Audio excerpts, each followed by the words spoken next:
Buenos días, hermanos. Buenos días, bienvenidos al devocional de hoy.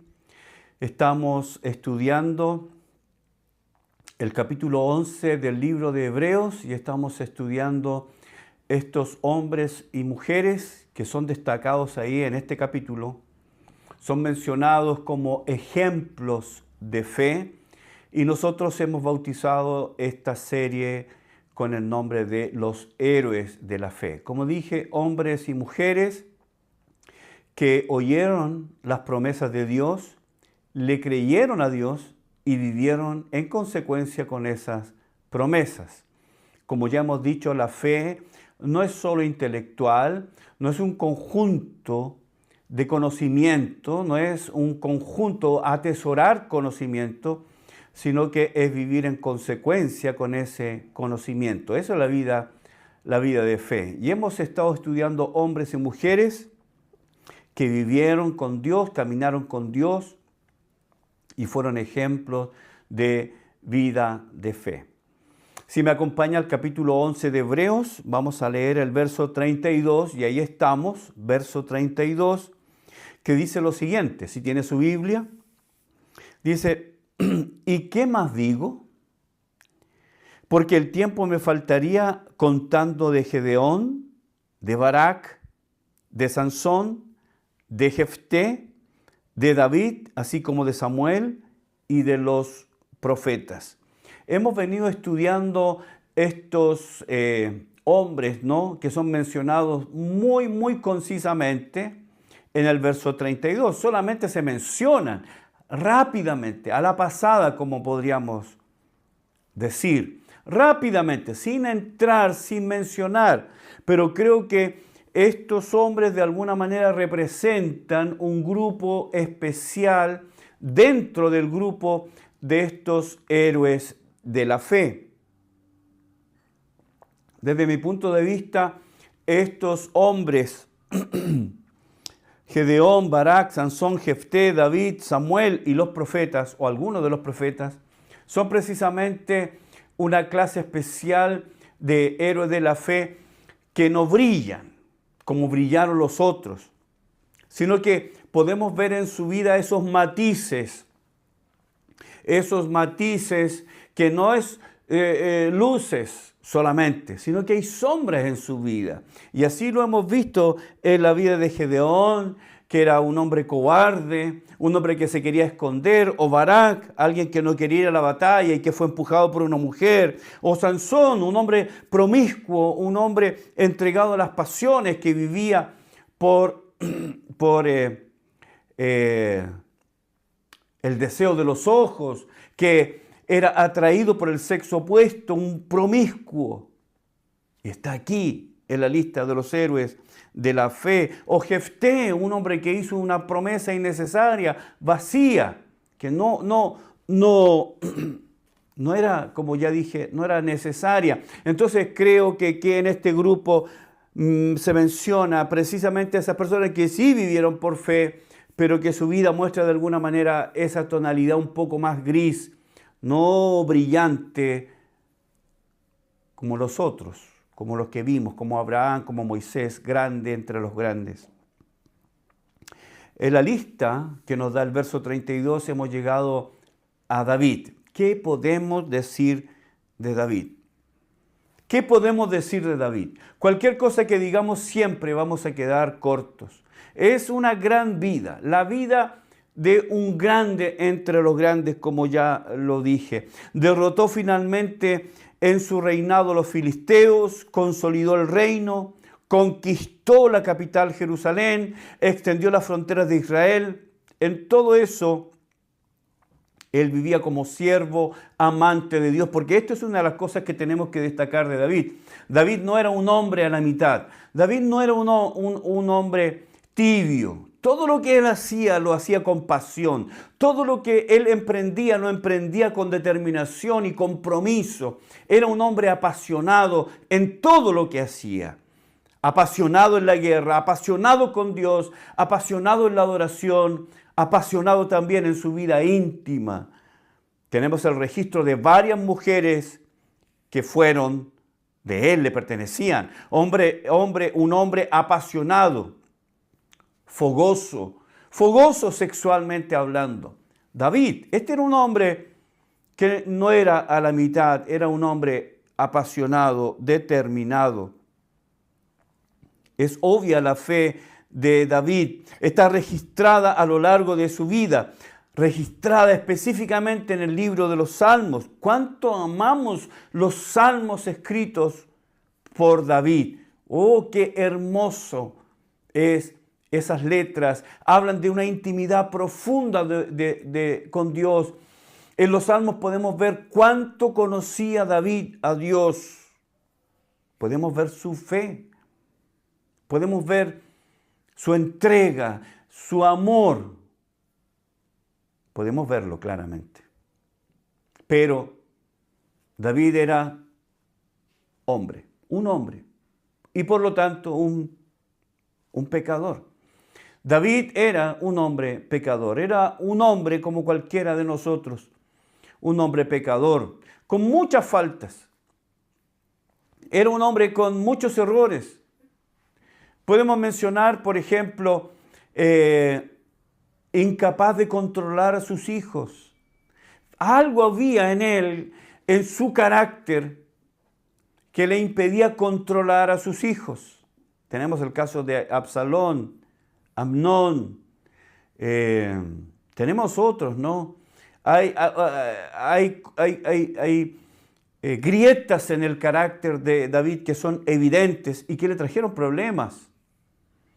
Tenía preferencias, claro, era un padre que tenía preferencias por los hijos. Usted recordará, ya lo mencioné, ¿no? Absalón, cuando Absalón muere, él tiene una manifestación de mucho dolor, que no fue la misma cuando murieron sus otros hijos.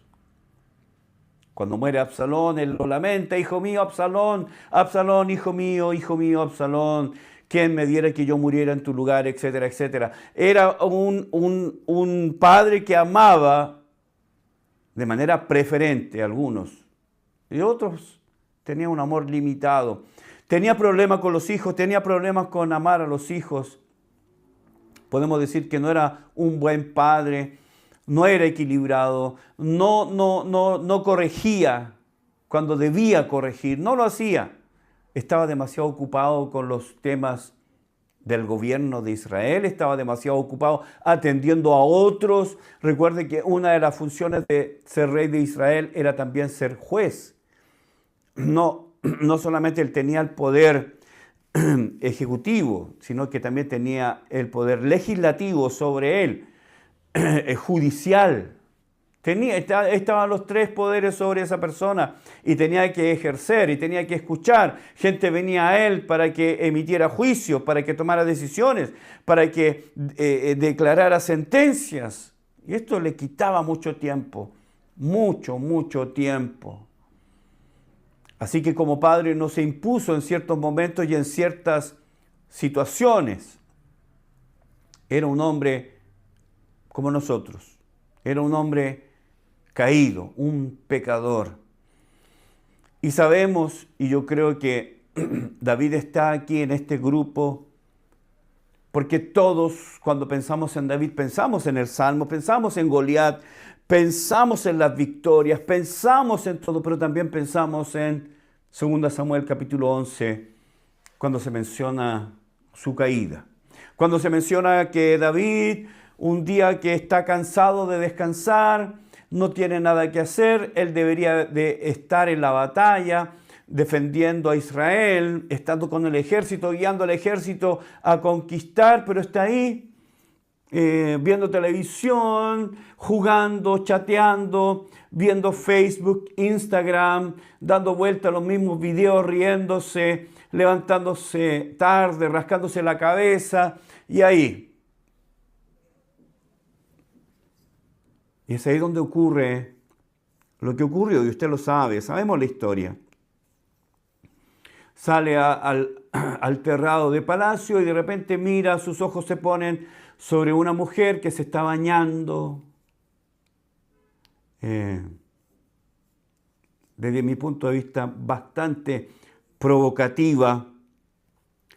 se está bañando ahí, David la mira y la sigue mirando y la desea. Y manda a preguntar, ¿y quién es ella? ¿Quién es esta mujer? Y le dicen, ella es Betsabé, esposa de Urías, hija de uno de los hombres más fieles que tú tienes. Esta mujer, su padre es uno de los hombres más fieles que tiene y Urías es uno de tus soldados más fieles. Ese era el momento en que David tenía que parar. Ese era el momento en que David tenía que decir, okay, perdón, ¿dónde estoy? ¿Dónde estoy? Tenía que reaccionar. Ese era el momento en que él tenía que parar. Ese era el momento en que la cordura tenía que dominar sus pensamientos. Ese era el momento en que él tenía que poner freno a lo que estaba sintiendo dentro, a ese torrente hormonal, pasional, erótico, sensual que estaba sintiendo. Él tenía que haber dicho, pare, no puedo seguir. Voy a mirar otra cosa o voy a dedicarme a otra cosa o voy a tomar una de mis tantas mujeres para estar con ella esta noche. Él tenía que parar. No lo hizo. Ese era el momento en que él tenía que parar, detenerse. Basta. No sigas jugando con esto en tu mente. David siguió y la mandó a buscar. Y la tomó y la hizo suya. Sabiendo, David no ignoraba lo que estaban haciendo. Lo hizo igual. La tomó, durmió con ella, la embarazó. Hermanos, un hombre grande, un hombre apasionado con Dios, pero apasionado con todo. Era el momento de parar, pero no paró. Dio rienda suelta a todo su deseo. Tomó una mujer que no era su mujer. Y no es que no tuviera mujeres, él tenía muchas mujeres. Podría haber escogido. No lo hizo. Se quiso quedar con ella. Se embarazó. Esta mujer le manda el aviso, estoy embarazada. David, en vez de reconocer, en vez de pedir perdón, en vez de dar la cara, en vez de honestamente buscar el perdón de Dios, la restauración, reconocer su falla, aceptar la disciplina,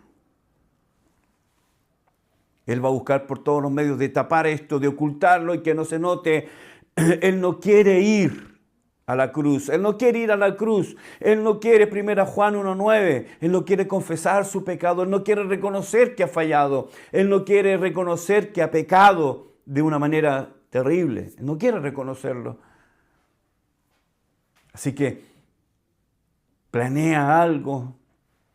Tiene algo en su mente, manda a buscar a Urías, le dice, ven, ¿cómo está la batalla? Bueno, estamos peleando, es dura la batalla. Oh, qué bueno, ¿están todos bien en tu casa? Sí, ¿tú estás bien? Sí, qué bueno. ¿Qué? Era una tontera.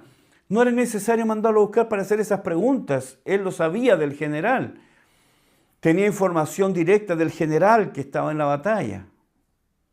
Pero él lo hizo traer para que estuviera en Jerusalén y le dice, mira, quiero premiarte, anda a dormir con tu esposa, disfruta tu casa y luego vuelve a la batalla. Claro, si él estaba ahí y llegaba a su casa y dormía con su mujer, todos iban a pensar, a sacar las cuentas, claro, le corresponde su esposo, está dentro de la fecha, el hijo es hijo de Urías. En ese tiempo no existía la prueba de ADN, esta prueba que revela si el hijo es propio o no.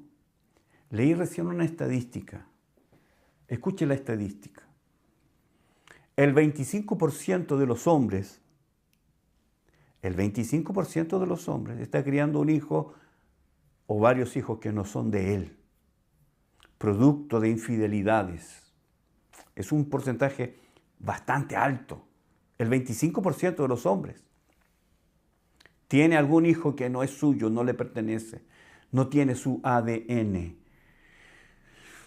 En ese tiempo no existía el ADN, así que todos podían sacar la cuenta y decir, claro, es hijo de Urías porque él vino. ¿Se acuerdan cuando vino? Sí, claro, corresponde. Ok, entonces este era el pan de David. Pero no contaban con que Urías era un hombre fiel, no contaban con que Urías era un hombre entregado, era un hombre fiel. Permítame la redundancia, fiel.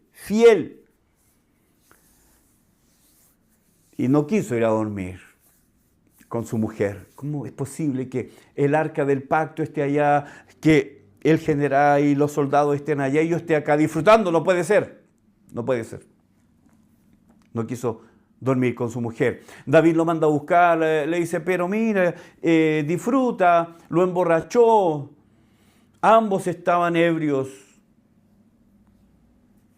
Y le dijo, anda, disfruta con tu mujer. Urías no quiso hacerlo y durmió ahí en la puerta. No entró a su casa. Porque Urías, borracho, es más fiel que David, sobrio. Así que al otro día, David supo que Urías no había dormido con su mujer y tal vez rápidamente, en un arranque de ira, en un arranque de celo, de pasión, escribe una carta y se la envía al general, pon a Urías en el lugar más peligroso de la batalla. Y Urías transporta eso que es la sentencia de su propia muerte, lo lleva y se la entrega al general. Él llevaba la sentencia de su propia muerte en su mano. El general lo pone en el lugar más arriesgado de la batalla y ocurre lo que tiene que ocurrir. Él muere. Así que David ahora no es solamente culpable de adulterio, ahora es culpable de asesinato. Aunque David no lo mató directamente, él no empuñó una espada para atravesar el corazón de Urías, aunque David no tomó la espada para matar a Urías, él tomó un lápiz, una pluma, y con eso sentenció la vida de este hombre fiel, uno de los más fieles. Y usted sabe la historia. David quiso inmediatamente casarse con Betsabé y como que aquí no ha pasado nada, nadie puede decir nada, todo está en orden. Y la Biblia dice que lo que David hizo no le agradó a Dios. Y Dios se valió del profeta Natán para confrontar a David y decirle que el pecado que había consumado no había pasado inadvertido a Dios y que había sido desagradable y que a su vida vendría la disciplina. Y David pide perdón en ese momento. Dios lo perdona, pero la disciplina queda en su casa. Ese hijo finalmente moriría. David entonces es un hombre de fe, sin lugar a dudas. Sin lugar a dudas es un hombre que le creyó a Dios. Es un hombre que no tuvo miedo de tomar su onda y sus 5 piedras y tomar una y ponerla en la cabeza de Goliat y luego cortarle la cabeza, darle la victoria. Era un hombre de fe. Fe. Los salmos están llenos de doctrina. Los salmos que escribió David están llenos de doctrina. Está lleno de Biblia, está lleno de conocimiento. Tenía un conocimiento profundo de Dios, pero un hombre que falló y que falló estrepitosamente. Falló vergonzosamente. Sin lugar a dudas, David era un grande de la fe, pero era un hombre. No era diferente a nosotros. Era un hombre que en un momento estaba en adoración y en otro momento estaba cegado por la pasión y la lujuria. David es hombre, como cualquiera de nosotros. Creo que el autor de Hebreos se refiere a David y los otros como ejemplos. Este tipo de ejemplos de hombres que tienen sus matices, que fallan, se equivocan, pecan, pero no por eso no son hombres de fe. No por eso son hombres que han puesto su confianza en Dios, pero también tienen sus momentos oscuros, sus momentos de falla y errores. Claro que sí. Y le agradezco a Dios por haber escogido este versículo para poner delante de nosotros estos hombres que no solamente brillaron como los otros, sino que también nos permite ver sus sombras. No solamente las luces de ellos, sino sus sombras. Me identifico más con la sombra de ellos que la luz de los otros. Qué bueno que Dios nos dé estos ejemplos de estos hombres. como David, por ejemplo, un hombre conforme al corazón de Dios y que falló como cualquiera de nosotros. Muchas gracias por acompañarme en el devocional de hoy. Muchas gracias también por sus saludos. Si no se ha suscrito, hágalo. Si no ha marcado la campanita, hágalo para que reciba notificaciones cada vez que nosotros subimos material. Muchas gracias por acompañarme en el devocional de hoy. Les mando un abrazo. Que Dios les bendiga.